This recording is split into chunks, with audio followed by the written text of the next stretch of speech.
성도님들 많이 사랑하고 계십니까? 이번 주도 많이 사랑하셨고 또 많이 사랑받으셨습니까? 혹은 사랑은 많이 했는데 그만큼 받진 못하셨다고 느끼십니까? 또는 많이 사랑하려고 했는데 금방 그 감정이 변해서 실패했다고 생각하십니까?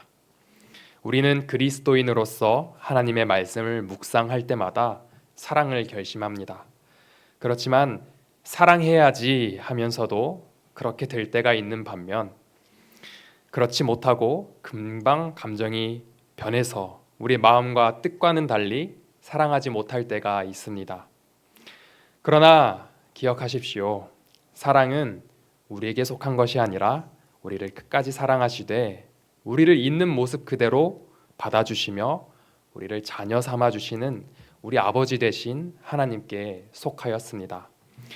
하나님은 지금도 사랑의 근원이 되셔서 그 사랑을 그분의 나라에서 실패 없이 이루어가고 계십니다.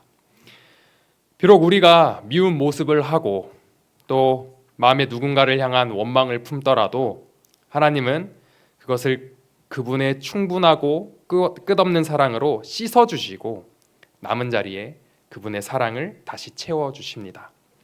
그러니 우리가 사랑을 못해서 사랑을 받지 못했다고 해서 낙심하거나 좌절하지 마십시오. 우리 아버지는 사랑이 많으실 뿐더러 사랑의 샘이 되십니다. 마치 헐몬산에서 그 샘수가 솟아나듯이 사랑은 우리 아버지 되어주시는 하나님께로부터 영원토록 솟아나 우리의 메마른 인생과 마음과 심령을 적셔주셔서 비옥하게 채워주십니다. 그런데 우리 심령이 메말랐다면 오히려 감사할 수 있는 것이 있습니다. 우리 심령이 비워졌기 때문인데요. 우리를 죄로 이끌어가던 겉만 번지르르한 유혹들, 우리의 생명을 빼앗아가는 악함들이 더 이상 갉아먹을 게 없어서 떠나갔기 때문입니다. 그래서 이젠 내 주님의 사랑으로 그 사랑으로만 채워질 수 있는 너무 아프지만 너무 좋은 때입니다. 광야에 의지할 것이 어디 있습니까? 생명이 살 수 없는 그 환경에서 우리에게 생명 주시고 생명을 더 풍성하게 해주시는 분이 우리 주, 우리 아버지, 우리 하나님이십니다. 그래서 광야에 계시다면 감사합시다. 그곳에서 오직 주님만 만나실 수 있으실 것입니다. 그래서 주님만 바라게 될 것입니다. 그곳에서 우리는 하나님만 만나면 됩니다. 하나님만 제대로 만나면 우리는 생명을 얻게 될 것입니다. 그곳에서 하나님의 사랑으로 모든 것이 메말랐던 그 광야에 하나님의 사랑이 샘물처럼 솟아나 모든 골짜기가 메워질 것입니다. 이사야가 죽어가던 이스라엘에게도 이와 같은 하나님의 말씀을 증언했습니다. 이사야 35장 6절 하반절과 7절 상반절에 이렇게 증언합니다. 광야에서 물이 솟겠고 사막에서 시내가 흐를 것임이라. 뜨거운 사막이 변하여 못이 될 것이며 메마른 땅이 변하여 원천이 될 것이며. 아멘. 성도님들께 한 번 더 여쭙겠습니다. 많이 사랑하고 계십니까? 누구를 사랑하고 계십니까? 혹은 무엇을 사랑하고 계십니까? 기억합시다. 우리의 사랑은 하나님께로부터 시작되었음을 기억합시다. 그리고 우리가 이 자리에 모여 함께 하나님의 이름을 찬양하고 그분의 뜻을 구하며 기도하고 하나님의 말씀을 듣기 위해 모인 이 모든 순간이 어디서부터 시작되었는지를 기억합시다. 이 모든 순간은 하나님의 사랑으로부터 시작되었습니다. 그래서 우리는 먼저 하나님을 사랑할 수밖에 없습니다. 광야에 있는 메마른 내 심령에 생명을 주시고 길러주시고 돌봐주시는 분은 하나님 한 분이십니다. 그 누가 나를 돌보지 않는다 해서 이 광야에서 누가 나를 돌보지 않는다 해서 서운할 수 있습니다. 그것이 그러나 답이 되진 않습니다. 우리는 누군가에게 광야에서 나를 도울 수 없다고 해가지고 서운해할 이유가 없고 또 그럴 필요도 없습니다. 왜냐하면 광야에서는 하나님만 우리를 도와주실 수 있기 때문입니다. 그래서 우리는 광야에서 남에게 서운해하거나 스스로 좌절하게 될 때 말씀과 기도로 하나님께 집중해야 합니다. 그러면 광야처럼 메말라 비틀어져 형체를 알아볼 수 없는 우리, 이 딱하디딱한 내 인생을 하나님께서 그 사랑의 샘으로 생수로 잃어버린 본 모습을 회복하고 계심을 알게 될 것입니다. 점점점 메말랐던 내 인생이 다시 그 샘물로 적셔지고 그 형체가 주름이 펴지고 회복된다는 말입니다. 그러니 나의 아버지, 나의 창조주, 나의 하나님, 우리는 그분을 바라봐야 합니다. 그래서 광야에서 하나님을 만납시다. 오늘 저희가 함께 읽은 이 시편 119편은 누가 썼는지 나타나 있지 않습니다. 다윗일지 누구일지 모릅니다. 우리가 유일하게 아는 것은 이 시편 기자도 인생이 광야와 같고 고난 가운데 있었음을 알 수 있습니다. 그는 하나님의 말씀을 너무나 사랑했지만 하나님의 말씀을 사랑한다는 이유로 세상의 사람들에게 놀림받고 비웃음 당하는 삶을 살고 있다고 기록하고 있습니다. 하나님이 우리를 보내신 곳은 세상입니다.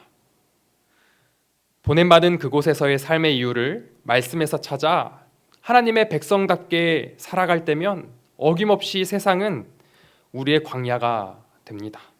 승진에서 우선순위에서 밀리고 좋은 투자 기회가 있어도 유익이 발생되는 그 과정들을 생각하면 나도 스스로 거절하게 되고, 또 말씀으로 양성된 내 양심이 세상의 효율보다 정의로운 방법을 택하여 느리고 경쟁보단 하나됨을 추구하기에 또 뒤처집니다.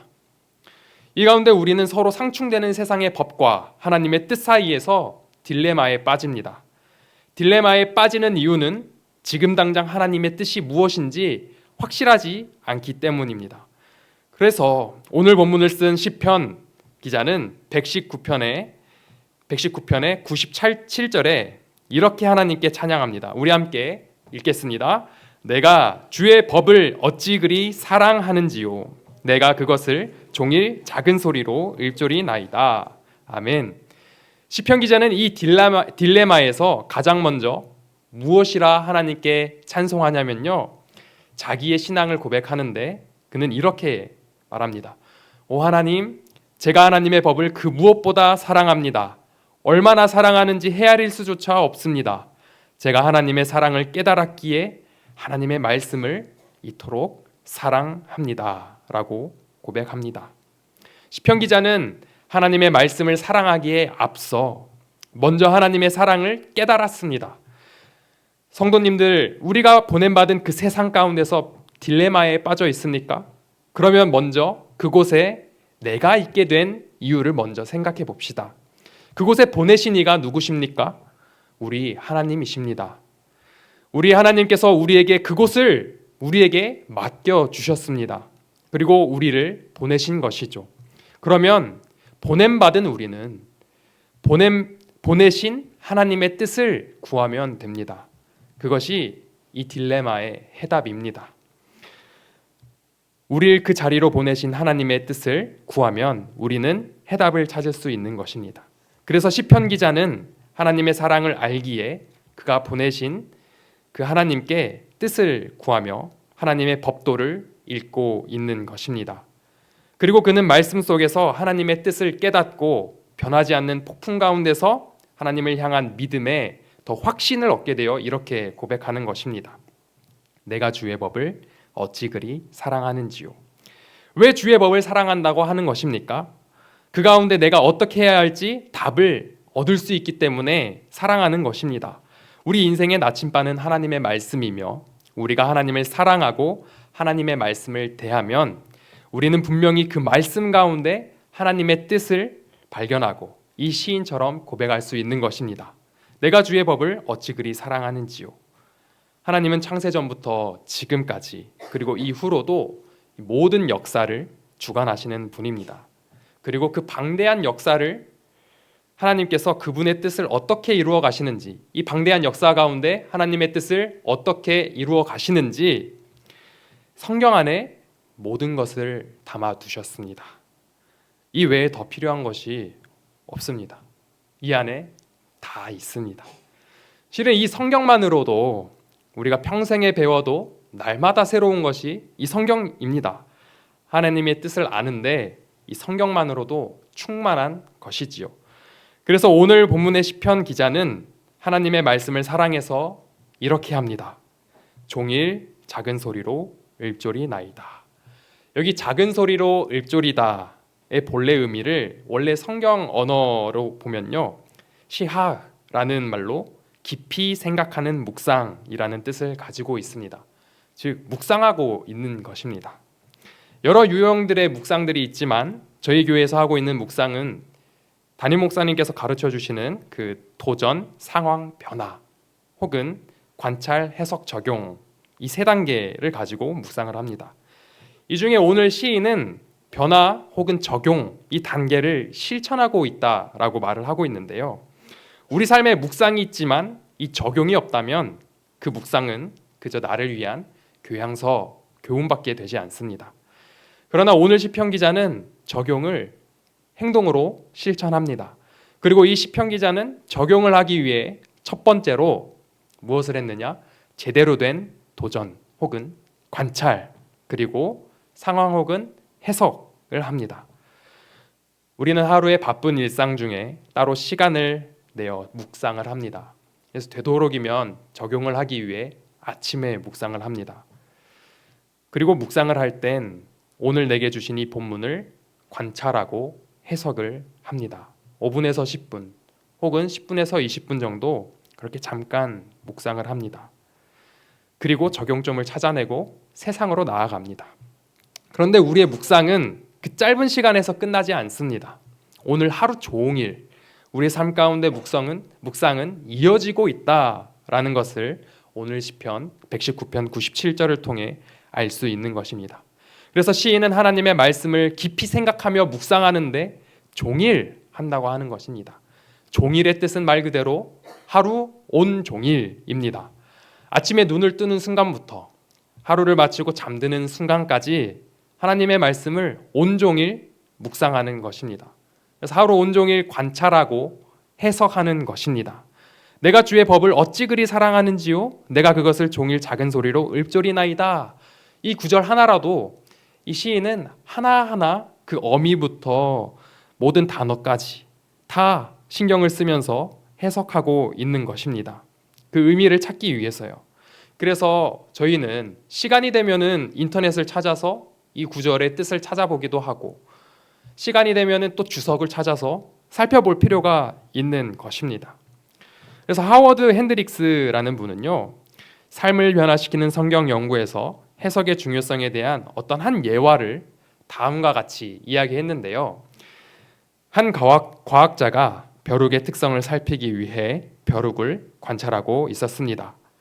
벼룩의 한쪽 다리를 끊어내면서 뛰어라고 명령했습니다. 그 벼룩은 즉시로 펄쩍대고 뛰었습니다.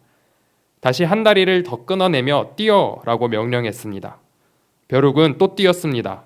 이 과학자는 이와 같은 명령을 계속하며 6번째인 마지막 다리만 남겨놓기에 이르렀습니다. 이번에는 벼룩이 뛰기가 좀 힘들었습니다. 하지만 뛰어보려고 애를 썼습니다. 과학자는 드디어 마지막 다리까지 잘라버리고 또 뛰어라고 명령했습니다. 그러나 벼룩은 아무런 반응이 없었습니다. 과학자는 목소리를 높이며 한 번 더 명령했습니다. 뛰어! 여전히 벼룩은 반응이 없었습니다. 세 번째로 과학자는 힘을 다해 소리를 지르며 명령했습니다. 뛰어! 그러나 불쌍한 벼룩은 꿈쩍도 하지 않았습니다. 과학자는 자신의 연구에 대하여 다음과 같은 결론을 내렸습니다.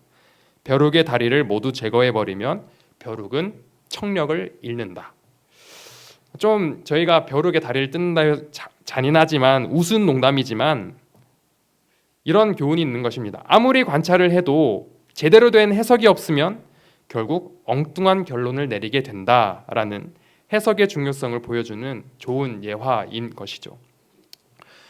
저희가 상황 혹은 해석 과정을 거치는 이유는 이 성경이 쓰인 그때와 오늘 우리가 살아가는 지금 이 사이에 다리를 놓는 것입니다. 성경이 쓰인 당시에 이 글을 접한 사람들은 금세 이 글이 무슨 뜻인지 쉽게 파악할 수 있었을 것입니다. 그러나 지금 우리는 그때와 시대적으로, 문화적으로, 지리적으로 다른 시대를 살기 때문에 이 성경의 메시지를 이해하기 위해 조금은 수고스럽지만 해석의 과정이 필요한 이유입니다. 그래서 오늘 본문의 시편 기자는 비록 성경 시대에 살았음에도 불구하고 그 하나님의 깊은 뜻을 깨닫기 위해 종일 깊이 생각하며 묵상하고 있습니다. 깊이 생각하는 과정에는 질문이 있습니다. 하나씩 하나씩 실마리를 풀어가는 논리적인 질문도 있고 가끔은 전개 없이 나타나는 유레카 같은 질문도 있습니다. 그러나 어떤 질문이든 그 답은 성경에 있기 마련입니다. 그런데 여기서 한 가지 막히는 것이 있습니다. 바로 이것이죠. 우리 성경을 읽다 보면 내 질문 끝에 이런 질문이 듭니다. 그래서 주님, 어떻게 하라는 말씀이십니까? 우리는 적용점에서 헤매게 됩니다. 왜냐하면 성경이 우리 삶, 현대의 삶에 어떻게 하라고 구체적으로 가르쳐주지 않기 때문입니다. 그런데 하나님의 뜻을 아는데 필요한 조건들이 있는데요. 첫 번째 조건은 하나님의 자녀가 되는 것입니다.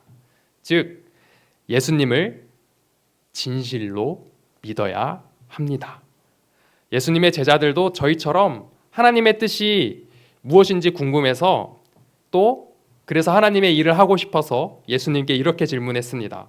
예수님, 우리가 어떻게 해야 하나님의 일을 할 수 있습니까? 제자들이 이렇게 궁금해하면서 예수님께 물었을 때 예수님은 이렇게 대답해 주십니다. 어떻게 보면 너무 심플하지만 정말 명확한 말씀인데요. 함께 요한복음 6장 29절을 봉독하겠습니다. 예수께서 대답하여 이르시되 하나님께서 보내신 이를 믿는 것이 하나님의 일이니라 하시니. 아멘. 하나님의 일을 하는데 믿음을 먼저 점검해 봐야 한다라는 것입니다. 내가 주인이 아니라 예수님을 나의 구주로 삼고 하나님을 나의 주인으로 모셔서 하나님께서 친히 베푸신 그 사랑을 정말 깨달아 알고 그 사랑을 누리고 있나?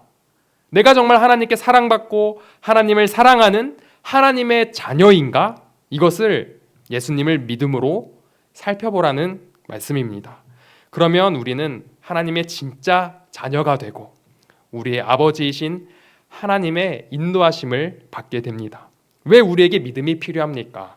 예수님이 우리의 목자신데 예수님을 믿지 않으면 그분의 인도하심이 있어도 따라갈 수가 없기 때문입니다.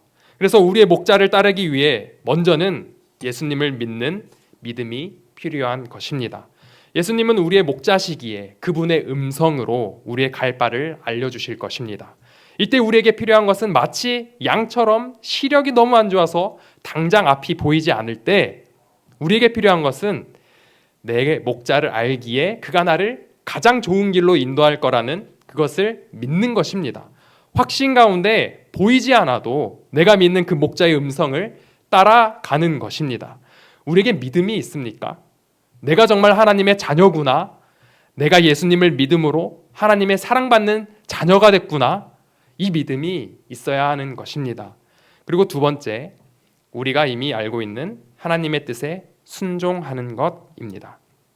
성경에는 우리에게 이렇게 살아라 하고 구체적인 교훈들이 많이 있습니다. 그런데 어렵죠. 이 구체적인 성경의 적용점도 굉장히 어렵습니다. 어떤 신앙의 연수가 극히 오래되신 성도님이 계셨는데요. 한 번은 여러 번 이런 말씀을 하셨습니다. 성경은 알수록 힘들다. 성도님들도 성경을 알수록 힘이 드십니까? 아니면 자유로워지고 계십니까? 우리는 이웃을 사랑해야 하는 것을 성경을 통해 배웁니다. 그런데 정말 이웃을 편견 없이 차별 없이 예수님처럼 사랑하는 것은 정말 쉽지 않습니다. 그리고 불법을 버리고 정직하게 행해야 한다는 것을 성경을 통해 배웁니다. 그런데 아무도 모르면 정직하지 못할 때도 있죠. 그렇다고 정죄할 수는 없지만 하나님은 다 알고 계신 것입니다. 내 마음의 양심을 불편하게 하십니다. 그러면 회개하고 다시 돌아오면 됩니다. 하나님은 거기서부터 우리를 다시 이끌어 가시기 때문입니다. 마지막으로 세 번째는 나의 뜻을 하나님의 뜻에 맞추는 것입니다.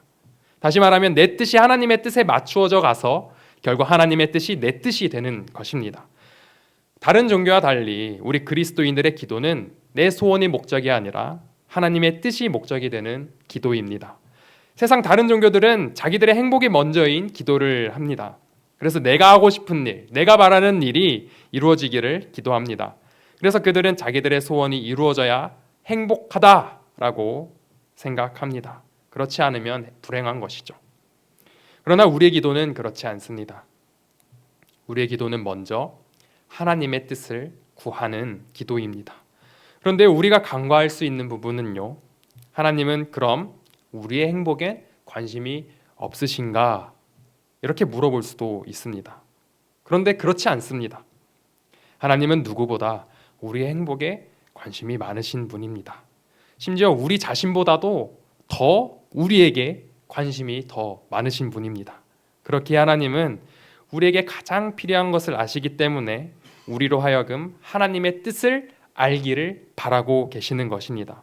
로마서 8장 32절에 하나님의 사랑이 담긴 진심을 알게 하는 성경 구절이 있죠. 저희 함께 읽도록 하겠습니다.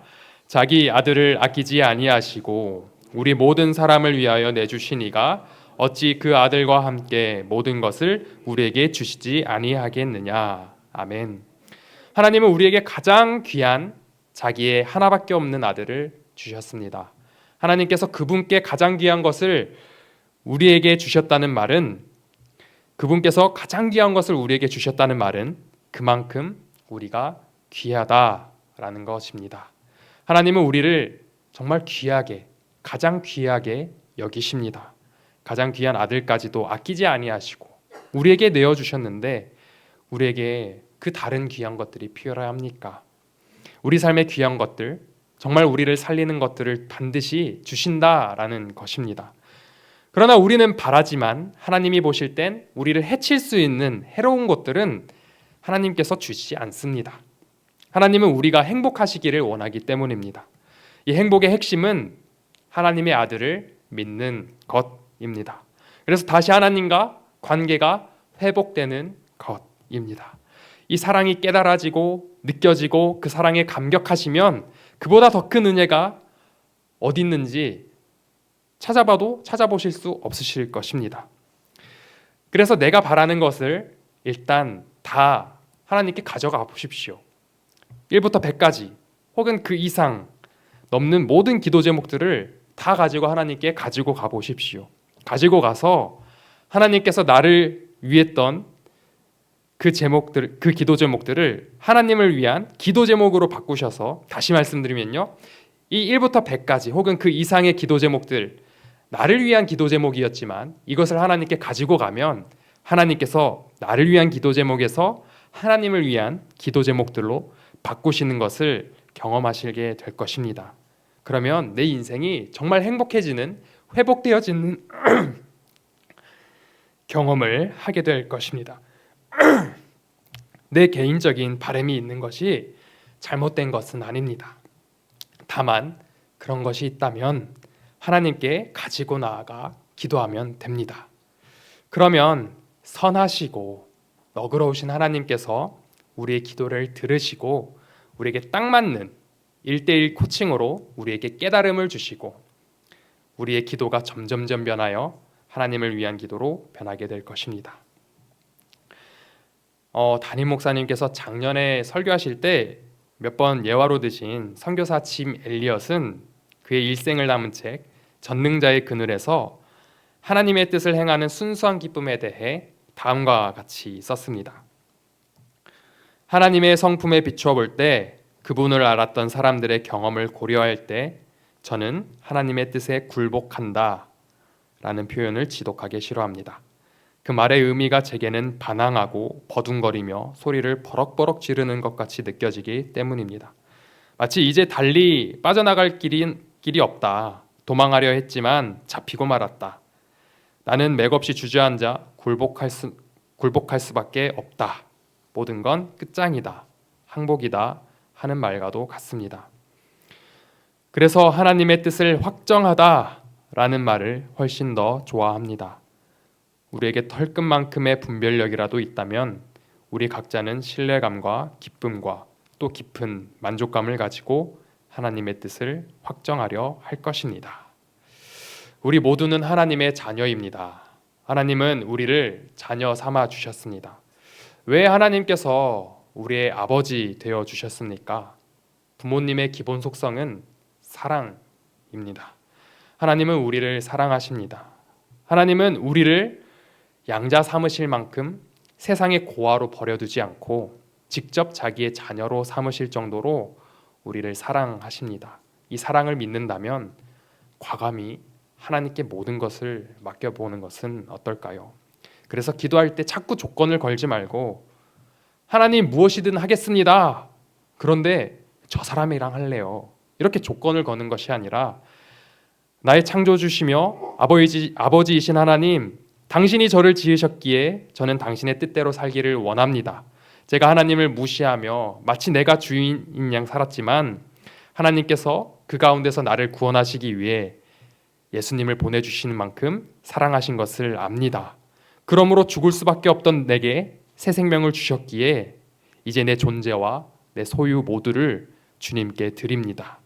나를 주님께 드리는 것을 기뻐합니다. 주여 받아주시고 주 뜻대로 나를 사용하여 주시옵소서. 주님의 사랑을 신뢰합니다 라고 주께 우리를 내어드려야 하는 것입니다. 그러면 하나님께서 친히 뜻을 가르쳐 주실 것입니다. 그때 우리는 바울이 고백했던 것처럼 이렇게 고백할 수 있을 것입니다. 함께 갈라디아서 2장 20절을 봉독하겠습니다. 내가 그리스도와 함께 십자가에 못 박혔나니 그런즉 이제는 내가 사는 것이 아니요 오직 내 안에 그리스도께서 사시는 것이라. 이제 내가 육체 가운데 사는 것은 나를 사랑하사 나를 위하여 자기 자신을 버리신 하나님의 아들을 믿는 믿음 안에서 사는 것이라. 아멘. 우리 안에 그리스도께서 사십니다. 그리스도와 함께 살아갈 때 우리가 하나님께 구하면 하나님께서 가장 좋은 것을 주십니다. 하나님께서 자녀된 저희가 살아가야 할 바를 성경을 통해 깨닫게 해주시는 분, 바로 성령님이시죠. 성령님을 주신다고 성경은 말합니다.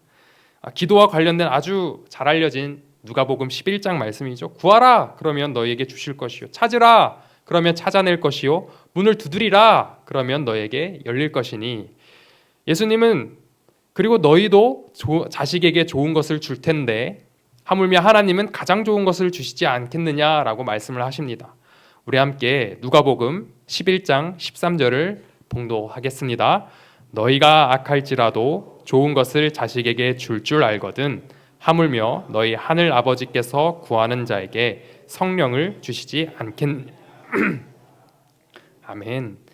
우리에게 가장 좋은 것은 하나님의 뜻을 분별하도록 깨닫게 해주시는 성령님이십니다. 성경 안에 우리를 회복시키는 능력이 있고, 성경 안에 우리가 살아가야 할 지혜가 있고, 성경 안에 우리를 살아나게 하는 생명이 있습니다. 우리가 하나님 뜻대로 살다 보면 뒤처지는 것 같을 때가 있죠. 세상의 중심에서 밀려나는 것 같습니다. 그러나 오늘 시편 기자는 이렇게 말합니다. 하나님의 뜻대로 행하였더니 나를 원수보다 지혜롭게 하고 나의 모든 스승보다 명철하게 되었다라고 기쁨으로 찬양하고 있습니다. 하나님은 우리를 세상에 보내시면서 세상의 중심이 되라고 말씀하시지 않았습니다. 다만 하나님은 우리를 세상에 보내실 때 우리에게 명하신 것은 세상의 빛이 되라고 말씀하셨습니다. 함께 빌립보서 2장 15절을 봉독하겠습니다. 이는 너희가 흠이 없고 순전하여 어그러지고 거스르는 세대 가운데서 하나님의 흠없는 자녀로 세상에서 그들 가운데 빛들로 나타내며. 아멘. 우리가 세상으로 보내어졌을 때 우리가 기대하고 소망해야 하는 것은 하나님의 자녀로서 하나님의 뜻대로 행하며 세상 가운데 빛을 비추는 역할을 제대로 감당하기를 바라는 것이어야 합니다.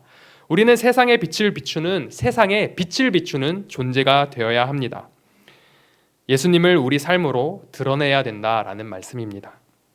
말씀이 육신이 되어 오신 예수님을 따라 행함으로 말씀을 살아내는 거룩한 하나님의 백성, 성도가 되면 우리는 점점 더 어두워져 가는 이 세대와 달리 완전하시고 거룩하신 하나님의 통치를 이 땅 가운데 우리의 삶을 통해 나타낼 수 있습니다.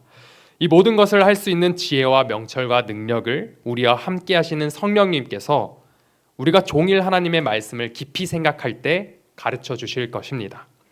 우리가 세상에 빛을 비추는 것은 거룩한 하나님의 뜻을 행하는 것입니다. 거룩이란 구별된 것입니다. 죄로부터 구별된 것. 그래서 죄가 없으신 하나님께로 가까이 나아가는 것. 다시 말해 하나님께 순종하는 것이 우리에겐 거룩입니다. 그래서 우리의 지혜와 명철 그리고 능력, 이 모든 것은 하나님께 순종할 때 얻을 수 있는 것입니다. 시편 기자가 말했던 원수보다 지혜로워지는 것, 노인보다 명철해지는 것은 오늘 보면 101절에 나와 있듯 발을 금하여 악한 길로 가지 않는 것입니다. 우리가 아까 봉독했던 빌립보서 2장 15절에도 나와 있는 것처럼 흠이 없고 순전한 것은 죄로부터 구별된 것입니다. 하나님께 나아가는 것, 즉 하나님의 순종하는 것, 하나님의 말씀에 순종하는 것, 그것이 거룩입니다.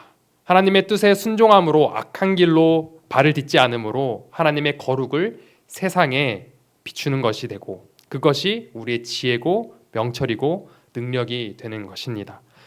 거룩은 세상의 중심이 되지 않을 수 있습니다. 세상은 어그러졌는데 그 어그러진 세상의 중심이 되면 무슨 의미가 있겠습니까? 오히려 우리는 세상 어디에 있든 세상을 비출 수 있는 거룩한 하나님의 백성, 하나님의 자녀들이 되어야 합니다. 그것이 지혜롭고 명철한 것입니다. 시인은 그렇게 세상의 중심이 되진 않았지만 하나님의 뜻대로 거룩하게 살았을 때 하나님의 말씀을 깊이 깨닫는데요. 함께 시편 119편 103절을 봉독하겠습니다. 주의 말씀의 맛이 내게 어찌 그리 단지요 내 입에 꿀보다 더 다니이다. 아멘. 시편은 오늘 본문 앞에 이 시편 119편은 오늘 본문 앞에서 숱하게 말씀을 지킴으로 겪는 세상의 비방과 조롱으로 인한 고난을 고백합니다. 그러나 방금 우리가 함께 읽은 119편 103절은 103절처럼 노래할 수 있었던 것은 세상의 고난을 능가하는 뭔가가 있기 때문이라고 저는 생각을 합니다. 그 고난을 능가하는 그 무엇은 바로 삶의 의미입니다. 하나님의 말씀대로 행할 때 그 말씀 가운데 깨닫는 하나님의 뜻은 내게 삶의 의미를 준다입니다. 그는 내가 진리로 이끄는 하나님의 말씀을 지키고 그대로 따라 행할수록 내가 진리로 가까워질수록 세상은 거칠게 나를 대항하겠지만 그 진리의 맛이 더 달기에 고난을 이겨낼 수 있는 것입니다. 다시 말하면 하나님의 말씀을 지켜 따라 행하지만 고난이 짙어진다면 곧 그 고난을 능가하는 진리의 맛이 기다리고 있다라는 것입니다. 그러므로 지금 내게 고난이 있다면 조금만 더 하나님을 신뢰하며 기다려 보시기 바랍니다. 그러면 그 후에 내 인생은 진리에 더 가까워져 있을 것입니다. 진리가 함께하는 인생에 진짜 의미가 있습니다. 왜냐하면 나를 지으신 하나님께서 인도하시는 인생이기 때문입니다. 하나님의 뜻이 내 인생과 함께 하는데 그보다 더 깊은 의미 있는 인생이 어디 있겠습니까? 그래서 시인은 고난 중에도 하나님의 말씀대로 행하여 찾은 인생의 의미를 105절에 이렇게 고백하는데요. 함께 읽도록 하겠습니다. 주의 말씀은 내 발의 등이요 내 길의 빛이니이다. 아멘. 시인은 하나님의 말씀에서 인생의 의미를 발견하고 있는 것입니다. 내 인생이 가야 할 바를 알려주는 내 발의 등이고 내 길의 비침을 이 말씀을 통해 이 말씀이 정말 내 길의 빛이구나라는 것을 깨닫고 있는 것입니다. 혹시 삶의 의미를 잃어버리고 어두운 가운데 계십니까? 그 어둠에서는 아무리 내가 발을 내딛더라도 방황만 계속할 수밖에 없습니다. 우리는 아무것도 보이지 않는 어둠 속에서 걷거나 뛰거나 기어가거나 굴러가도 아무리 반복해도 계속해서 헤매기만 하고 지치기만 할 것입니다. 가장 힘이 빠지는 것은 인생의 목적과 의미가 없기 때문입니다. 그런데 이때 우리가 가야 할 길 가운데 가로등이 늘어서게 되면 우리는 그 빛으로 비춰진 길을 따라 걸을 수 있게 되고 우리 인생은 다시 방황하지 않고 의미 있는 삶을 살 수 있게 될 것입니다. 우리의 삶에 의미를 주는 빛은 하나님의 말씀입니다. 그 빛 가운데로 걷기로 칠흑같이 어두운 인생의 방황기에 우리가 가야 할 바를 정확히 알려주는 것은 빛이신 하나님의 말씀입니다. 하나님의 말씀은 우리 인생에 빛을 비춰주셔서 하나님께 나아갈 수 있게 해줍니다. 그 빛으로 비추신 길 가운데서 우리는 하나님의 자상한 사랑을 깨달으며 나도 하나님을 더욱 사랑할 수 있도록 이렇게 하나님께서 인도해 주십니다. 그러다 보면 하나님과 우리 사이에 오해와 불신들이 걷히고 관계는 회복될 것입니다. 그래서 우리는 의미 없는 인생을 보내며 어둠 가운데 방황할 때 우리 삶을 빛으로 비추시는 하나님의 말씀을 붙잡음으로 내 인생을 비춰보시기 바랍니다. 그러면 나를 지으시고 사랑하시고 이끄시는 하나님께서 우리 삶 가운데 다시 빛을 비춰주시고 우리 삶을 빛 가운데로 인도해 주시는 경험을 하시게 될 것입니다. 그래서 시인은 빛 가운데로 걷는 길 가운데 세상이 함정을 놓으려고 달려들지라도 그 길로 걷겠다고 뭘 하냐면요, 결단을 합니다. 저희 함께 시편 119편 6절 말씀 읽도록 하겠습니다. 주의 의로운 규례들을 지키기로 맹세하고 굳게 정하였나이다. 아멘.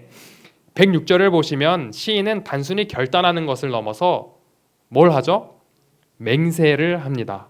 이 결단의 확실성을 증명하기 위해 맹세하는 것입니다. 하나님, 제가 하나님의 말씀을 따르지 않으면 심판을 받겠습니다 라고 맹세하는 것입니다. 즉 시인은 생명을 주님께 완전히 맡겨드리기로 결단하고 있는 것입니다. 왜냐하면요, 하나님의 말씀에 생명이 있기 때문인데요, 이 길을 계속 걷게 되면 고난이 있고 항상 위기가 있고 악인들이 이 길 위에 올무를 놓을 것이 눈에 훤하지만 이 길 가운데 생명이 있음을 깨달았기 때문에 내가 이 길을 벗어나 악한 길로 돌아가지 않겠습니다. 내가 생명을 잃어버리는 일을 다시 한번 반복하지 않겠습니다.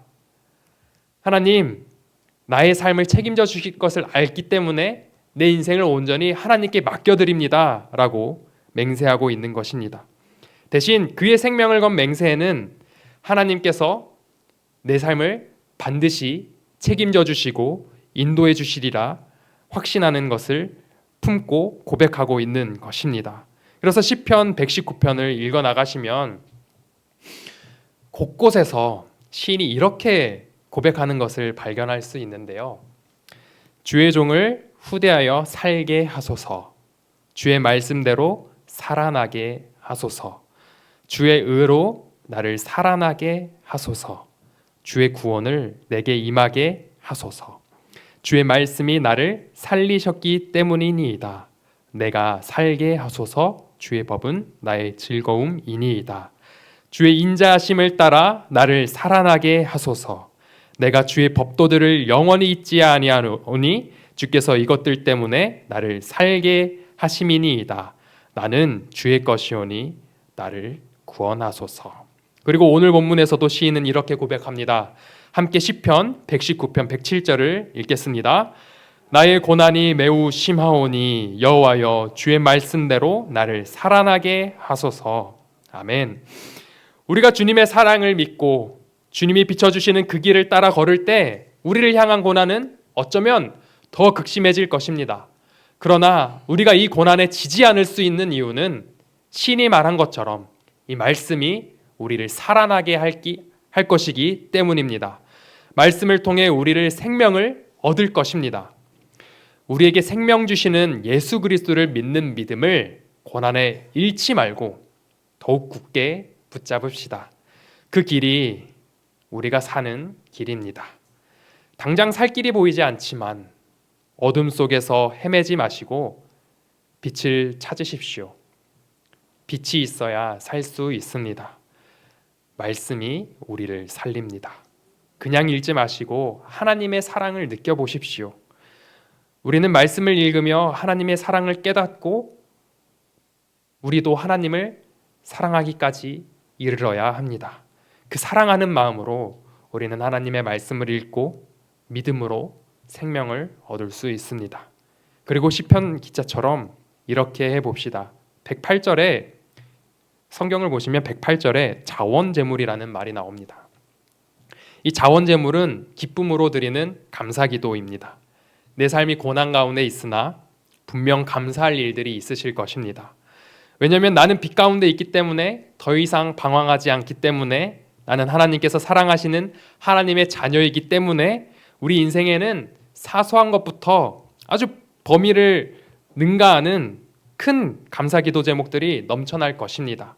그래서 하루하루 그 감사기도 제목들을 늘려나가 보시기 바랍니다. 말씀을 통해 하나님의 사랑하심을 깨닫게 된다면 오늘 내게 허락하신 호흡마저도 정말 감사할 수 있게 될 것이고, 믿음이 더해져 빛이 더 빛나게 되므로 하나님의 말씀 안에서 우리의 인생의 의미는 더 뚜렷해질 것입니다. 이것은 기쁨으로 드리는 감사기도의 재생산이 될 것입니다. 어제가 어버이 주일이었잖아요.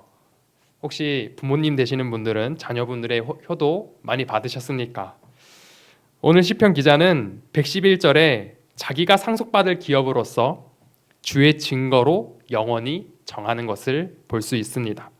다시 말해서 이 시편 기자는 하나님의 말씀만을 자기가 유일하게 물려받을 영원한 상속물로 정했다는 것입니다. 우리 자녀들이 이렇게 부모님들께 말하면 얼마나 기쁘시겠습니까? 내게 아무리 부동산이 많고 또 재산이 많아도 그 중에 내 믿음, 하나님을 사랑하는 내 믿음, 하나님의 말씀대로 따라 행하여 살았던 내 삶을 우리 자녀들이 본받아 살기를 원한다고 고백하면은 그보다 더 기쁜 것이 없을 것입니다. 믿음의 유산만큼 우리가 줄 수 있는 것 중에 가장 귀한 것은 없습니다. 그리고 시편 기자는 한 번 더 내가 주의 말씀을 따라 살겠습니다. 하나님의 뜻에 순종하며 거룩하게 살겠습니다. 라고 결단하면서 112절을 고백하는데요. 함께 봉독하겠습니다. 내가 주의 율례들을 영원히 행하려고 내 마음을 기울였나이다. 아멘. 여기 기울였나이다의 뜻을 더 풍성히 이해하고자 원어를 살펴보면요, 나타라는 동사가 쓰였습니다.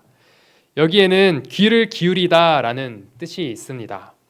즉 고난이 있어도 다시 세상의 이야기에 귀를 기울이는 것이 아니라 하나님의 말씀에 귀를 기울일 뿐만 아니라 마음까지도 모두 바쳐서 하나님만 의지하면서 하나님의 말씀만 듣고 순종하겠습니다 라고 자기의 평생을 바친 고백을 하고 있는 것입니다. 시편 119편을 기록한 시인이 이토록 하나님의 말씀을 향한 확고한 결단을 내릴 수 있었던 것은 그가 지금도 나를 인도하시고 나를 돌보시는 하나님의 사랑을 깨달았기 때문입니다. 그래서 그는 오늘 본문 97절에서 고백한 것처럼 하나님을 말로 형용할 수 없을 만큼 사랑하고 있습니다. 우리의 순종은 맹목적인 순종이 되어서는 안 됩니다. 말씀이 이렇게 하라니까 해야지 이렇게 되어서는 안 되는 것이죠. 우리의 순종엔 먼저 하나님의 사랑을 깊이 깨닫고 하나님을 사랑하면서 하나님의 말씀에 순종해야 합니다. 그러면 하나님께서 우리의 갈 길을 선명하게 비춰주시고 우리의 메마른 인생에 사랑으로 생명을 주시고 그곳에 꽃이 피어나게 하시고 생명들이 깃드는 풍성한 삶으로 변화시켜 주실 것입니다. 우리 모두 하나님의 말씀을 사랑해서 묵상하고 그 말씀을 종일토록 깊이 생각하여 하나님의 뜻을 제대로 발견하여 우리 인생에 빛이 비춰져 하나님의 사랑으로 생명이 살아나고 풍성해지는 은혜를 누리시기를 간절히 소망합니다.